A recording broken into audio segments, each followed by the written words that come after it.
So napakainit yung ano natin ngayon, napakaganda. Ayun o, kung makikita ninyo, napakabilis na production.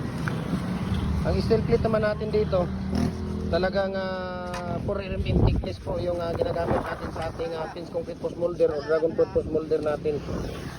Kaya lifetime use na po ito. At saglit lang. Lifetime use na po ito yung molder natin dahil 4 mm thickness yung molder na ginagamit natin dito.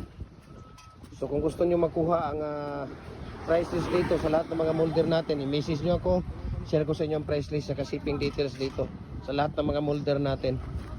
Okay, so 4x4x8 feet po yung molder natin, adjustable po siya. Adjustable po siya, no? Pwede ka na gumawa dito 3 feet, 4 feet, 5 feet, 6 feet, 7 feet, hanggang 8 feet. Dalawang design po ito, mayroong fixed at saka detachable. So message nyo ako, share ko sa inyo ang prices sa shipping details dito.